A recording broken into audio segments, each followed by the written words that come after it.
की on off मध्ये problem जात आहे, कधी कधी रिकव्हरी मध्ये जात असेल व्हॅल्यूमच्या बटनचा प्रॉब्लेम असतोय. त्यानंतर मोबाईल जर आपलं चार्जिंग दाखवत आहे पण ऑन ऑफ होत नाही. काल आपल्याकडे एक GM मोबाईल होता, रात्री एक मोबाईल की लाईट प्रॉब्लेम होता, लाईट प्रॉब्लेम काढला पण ऑन ऑफचा प्रॉब्लेम होता.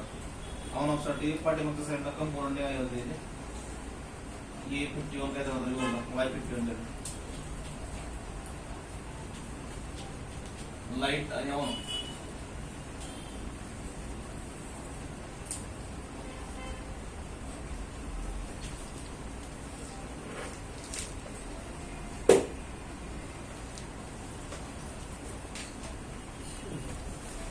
ऑन ऑफ साठी जास्त मोबाईल येत नाही, आले तरी स्ट्रिप कट होईल प्रकार जास्त होतात.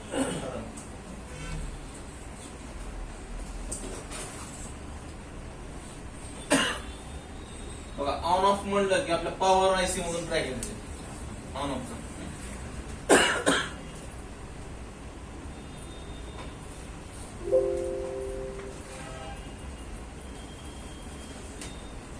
तरी 6 पिनचा आपला जसं आपण टच काढतो 6 पिनचं बघितलं होतं. 6 पिन मध्ये तुम्हाला 3 ग्राउंड असतील आणि 3 सप्लाय असतील.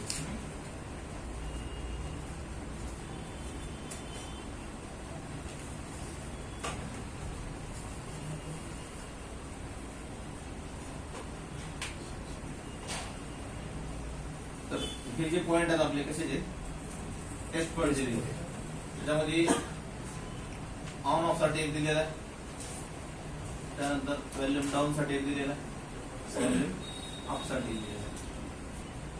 आणि ह्या जे पॉइंटला सोबत काही कंपोनंट दिले तुम्हाला इथं. प्रत्येक कंपोनंटला एक एक डायोड दिलेला आहे, त्यानंतर एक एक रजिस्टर दिलेला आहे. किती ओमचं दिलेलं आहे 1K 1K. प्रत्येकाला तुम्हाला इथं एक एक डायोड दिलेला आहे.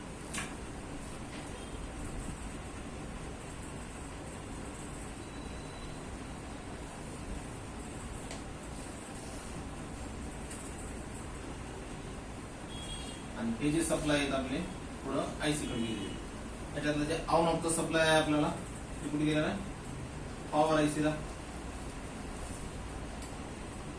किंवा DC टू DC मध्ये गेला असं. म्हणजे कुठे गेलं आपलं DC टू DC ला गेलेलं आहे.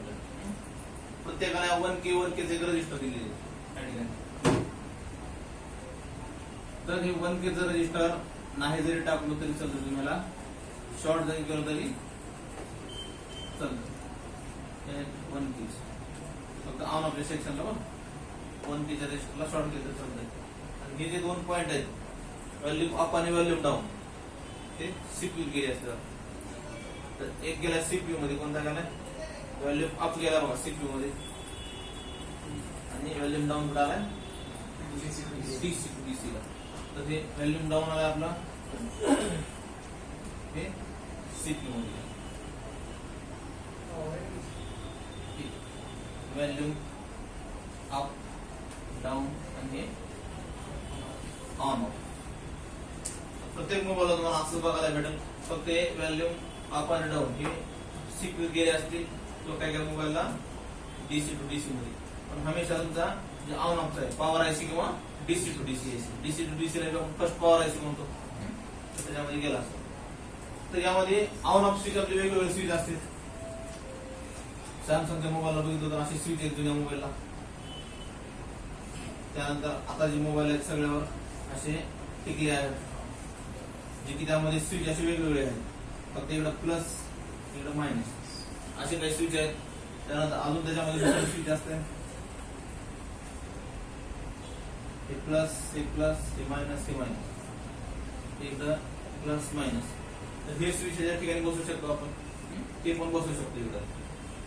तर प्लस मायनस एक एका बाजूला आहे. सेम असंच स्विच असतं दुसरं एक प्लस प्लस मायनस मायनस. दिसायला सेम दिसतात आपले, तुम्ही फक्त टिकली बदलली असतात स्विचची तर कधी कधी स्टार्ट होतं मोबाईल, कारण ती मॅच होत नाही. त्याच्यामुळे स्विच आपल्याला चेक करावं लागतं. अगोदरचं स्विच बघायचं आपल्याला की बाबा प्लस दोन्ही ह्या बाजूलाच आहेत का, मायनस ह्याच बाजूला आहेत का. कनेक्टिव्हिटी बघायची तिची. जर त्याची कनेक्टिव्हिटी अशी असेल तर हे स्विच ह्याला चालणार नाही, हे स्विच ह्याला चालणार. स्विच बघून आपल्याला स्विच आपल्याला शोल्डर मशीनवर ठेवून बदलता येते. स्ट्रिप बदलायची गरज नाही आपल्याला, डायरेक्ट त्याच्यावरती टिकल्या बदलता येतील आपल्याला. किंवा सिंगल स्विच असतात, सिंगल स्विच बदलावं लागतं आपल्याला. पाठगंध बी काढता येते, शोल्डर इथे ठेवून गरम करून त्याला काढता येते डायरेक्ट. तर हे स्विच तर बदलता येते आपल्याला, पण मार्केटमध्ये काही स्विच भेटत नाहीत आपल्याला. आणि आपला कट झाला स्विच, काहीतरी दुसऱ्या कामासाठी आला आहे, कोंबोसाठी आला किंवा चार्जिंग कनेक्टरसाठी आला मोबाईल आपल्याला, आणि मोबाईल खोलताना आपण स्विच कडे कधी लक्ष देत नाही कधी कधी, त्यामुळे स्ट्रिप कट होते. समजा कुठला मोटोरोलाचा मोबाईल असला, आसूसचा असला, कुठला XYZ की ऑड मॉडेल असला मार्केटमध्ये भेटत नसत. तर त्यासाठी आपल्याला काय करावं लागेल, जे ऑन ऑफ आहे त्याला आपल्याला बनवता येईल, म्हणजे अल्टर करता येईल. त्याच्यामध्ये 6 पिन असतात, त्याला आपण जम्पर मारून अल्टर करून बनवता येते, व्हॅल्यूचं बंद करता येते, ऑन ऑफ ठेवता येते. फक्त ऑन ऑफचं जरी करून दिलं कस्टमरला तात्पुरतं, जेव्हा स्विच येतो तेव्हा टाकून देतो म्हणून सांगायचं. ऑन ऑफ साठी तुम्हाला एक पॉवर ऑन आणि एक ग्राउंड लागतं, याच्यासोबत ग्राउंड लागतंय. जर ग्राउंड टच नसेल तर मोबाईल चालू होईल आपला नाही. प्रसाद होईल ना 40% एकाला दाखवूया. आपलं जिओचं मोबाईल आहे, त्या त्याची टिकली आहे जिओची, एकाला दाबला काय म्हणजे मोबाईल चालू नाही. काय करावं लागेल त्याला, तसं यावं आपल्याला काय करावं लागेल, ग्राउंड सोबत टच करावं लागतं तेव्हा ऑन होतो मोबाईल. तर जास्त आपले असेच काही प्रभाव भेटतील तुम्हाला. 6 पिनाच्या जागी 4 पिन आपण दिसतील अशा. तर ग्राउंड जे आहे ते सगळ्यामध्ये कॉमन दिलेलं असतं. आता बघा हे ऑन किती दिले, किती पिन दिले त्याला 4, म्हणजे काय असं आपलं ग्राउंड जे आहे सगळ्यासाठी कॉमन दिलेलं आहे. तर इथं पण बघा सप्लाय सेमच असतील. बघितलं तर एक डायोड दिलेला आहे सगळ्याला आणि एक रजिस्टर दिलेला आहे. रजिस्टर किती ओमचे असते मग 1K चे कंपल्सरी असते. जरी निघाला तरी आपल्याला काय करता येईल, शॉर्ट करता येईल. 1K रूट करून बसायचा आणि सप्लाय बघा कुठे करायचा. तिन्ही सप्लाय कुठे गेले त्याच्या PC to DC किंवा पॉवर DC to DC वगैरे त्याच्या कुठे गेले, तिन्ही सप्लाय गेले तुमच्या पॉवर आयसीला. तर काही मोबाईलला आपल्याला रिस्टार्टचा प्रॉब्लेम येतो, स्विच फसवून राहिले की, किंवा काही मोबाईलला रिकव्हरी मध्ये जाते ऑटोमॅटिक, किंवा फास्ट फूड मोड मध्ये जाते ऑटोमॅटिक. मोबाईल ऑन केला की ऑटोमॅटिक फास्ट फूड मध्ये जाते.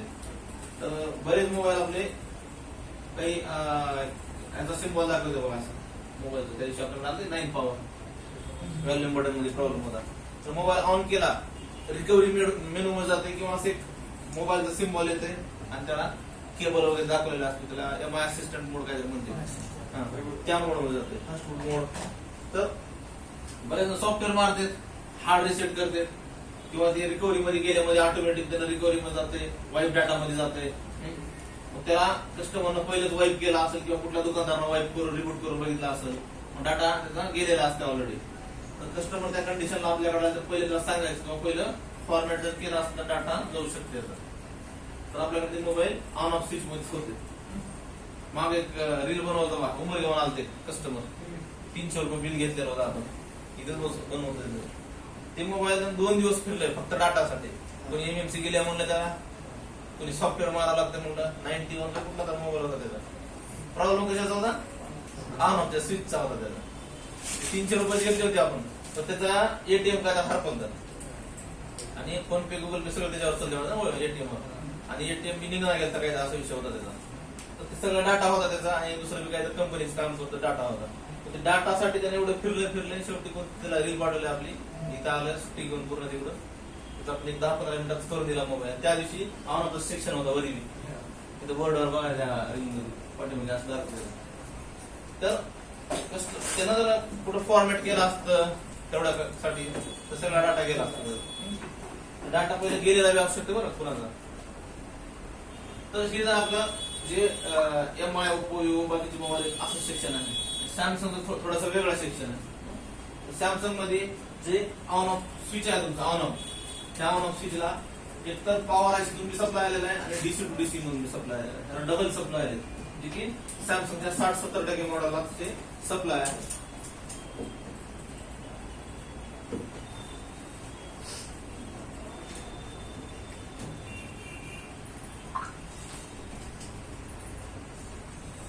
प्रेमचा मॉडेल कोड कोणता होता, A20.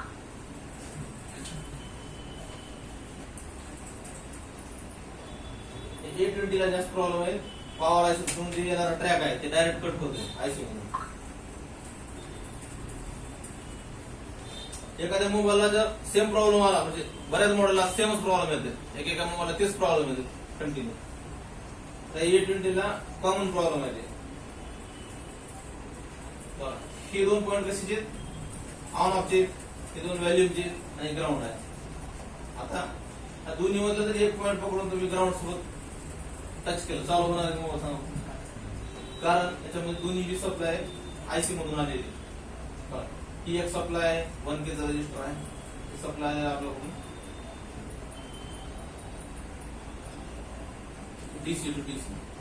म्हणजे याच्यामध्ये काय आहे, कोणता सप्लाय आहे, VPH. तर एका पॉइंटला डायरेक्ट VPH दिलेला आहे, डायरेक्ट VPH आहे आणि 1K चे रजिस्टर आहे. आणि दुसरा जे सप्लाय आहे ते आहे आपला ऑन ऑफचा, जे पॉवर ऑन म्हणतो आपण ते. त्यामध्ये बघा इथं पॅनल मध्ये काही कंपोनंट जे सिरीज मध्ये 10K चा रजिस्टर आहे.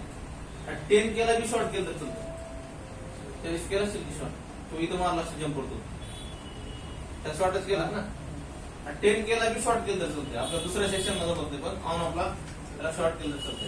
पण सप्लाय कुठून आला बघा, पॉवर आयसी. जर तुमच्या ह्या ऑन ऑफला एकाला रिडिंग भेटते, दुसऱ्याला भेटत नाही, इथं पण येत नाही आणि वरी पण येत नाही, प्रॉब्लेम कुठून आहे आपला आयसी मध्ये. आयसी जरी काढली, रिवॉल्व जरी करून टाकली किंवा चेंज जरी केली तरी प्रॉब्लेम निघाला नसेल, निघणारच नाही मॉडेलचा, कारण ही जे पॉईंट नंतर लेअर मधून कट होत आहे.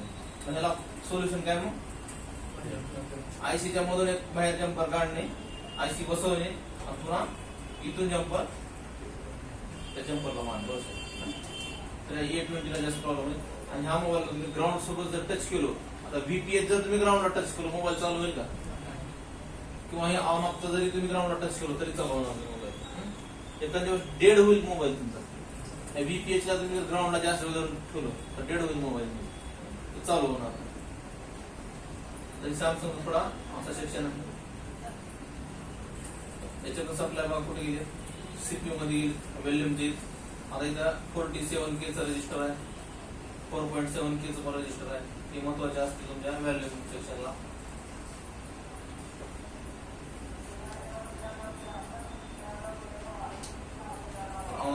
एवढं तर जास्त काही नाही.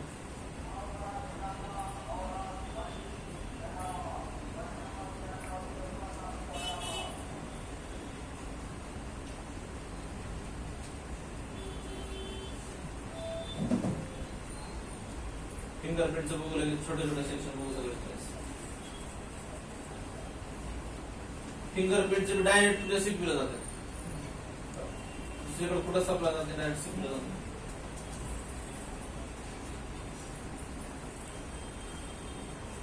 त्या ठिकाणी कोणतं फिंगर आहे, फिंगरचे आहे का स्ट्रिप, पाठी म्हणून फिंगर आहे त्याला. तर त्याची सप्लाय बघा कुठे चालले, सीपीयूला गेलेली. आणि व्होल्टेज साठी तुम्हाला VPH येणार आहे, डायरेक्ट इथं VPH सप्लाय करायला येणार. जे 6 लेगचे आयसी दिले तुम्हाला छोटे 1.8 3.3. सेन्सरचा जास्त प्रॉब्लेम काही येतो आपल्याला, कॉम्बो बदलल्यावर फिंगर असेल कॉम्बोच्या वर जर स्ट्रिप कटले असेल तर बऱ्याच मॉडेलला कॉम्बो बदलल्यावर आपल्याला काय चालत नाही,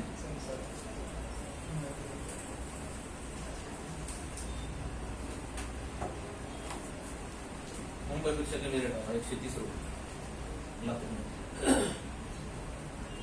130 रुपये. कार्टूनचा रेट सांगितलं त्यानं खाली शेअर करण्यास.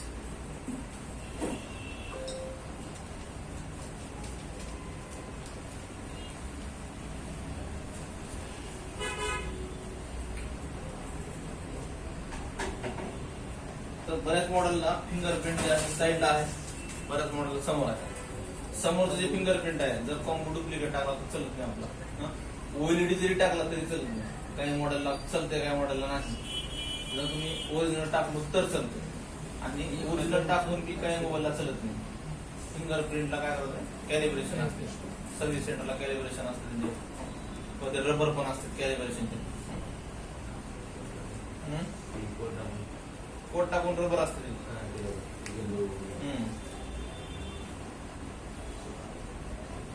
सक्सेस आहे कोणत्या कोणता कोट टाकू डायरेक्ट बरेच मॉडेल डायरेक्ट चालू झाला.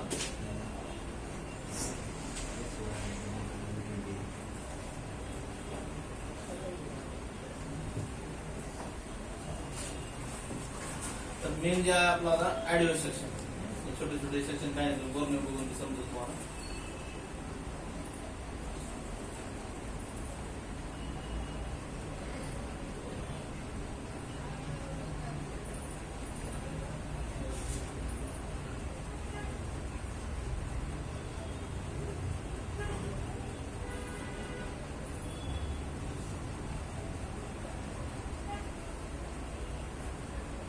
ऑडिओ सेक्शन मध्ये काय काय आपलं रिंगर, स्पीकर, माईक आणि हेडफोन.